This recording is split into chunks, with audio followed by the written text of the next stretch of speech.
C'est un gigantesque radeau solaire. 17 hectares de panneaux photovoltaïques qui flottent sur un lac artificiel. La plus puissante centrale sur l'eau jamais construite en Europe. Le chantier démarré voilà bientôt 1 an est titanesque. Il faut assembler entre eux 47 000 panneaux d'une trentaine de kilos chacun. Après, il faut qu'on aille tout droit avant de tourner, parce qu'on va toucher l'arrière. Ok, distance avec panneau 10-15 mètres. Par là. Un immense puzzle qui peut vite tourner au casse-tête. C'est au millimètre, ouais. Donc il faut jouer avec son poids sur les flotteurs pour faire descendre, remonter, pour bien que les trois soient bien en contact en fait. Vas-y, tu peux visser là, je pense. À cette échelle, les opérations de 17 terrains de football qu'il faut tracter à l'aide de bateaux.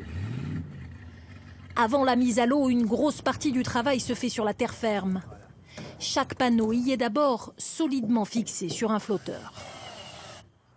D'ici la fin de l'été, les 17 hectares de panneaux photovoltaïques fourniront de l'électricité 100% renouvelable, uniquement produite grâce à la lumière émise par le soleil.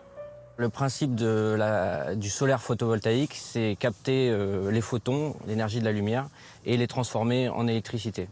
Les rangées de panneaux sont connectées par des câbles qu'on voit ici, qui vont ensuite rejoindre la berge et des postes pour l'injection sur le réseau. Comme pour un bateau, la centrale flottante est ancrée à 10 mètres de profondeur. Sur l'eau, le taux d'ensoleillement est maximal et le rendement en électricité légèrement supérieur.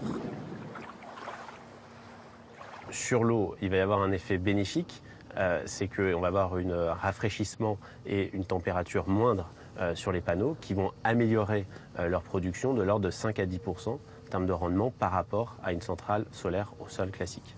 La mise en service est prévue pour septembre.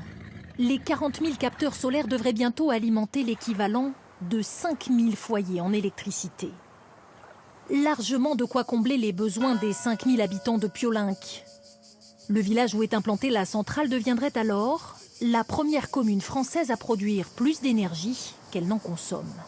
Quand j'ai découvert ça, j'y suis allée sur le lac en me baladant et quand j'ai vu qu'il y avait tout ça, je me suis dit tiens, c'est un projet qui est génial, voilà. C'est quelque chose de très bien, c'est du concret, maintenant on est dedans, on en a entendu parler pendant très longtemps. Maintenant qu'on est dedans, c'est une très bonne chose pour le village. C'est bien, c'est même très bien et c'est écolo.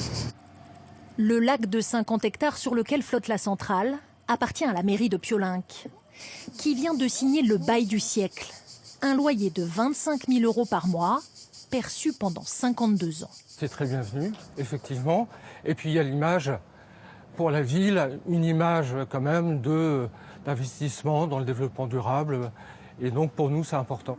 En France, l'ensemble des lacs artificiels comme celui de Piolenc pourrait à eux seuls alimenter près de 3 millions de foyers en électricité, soit près de 10 millions de Français.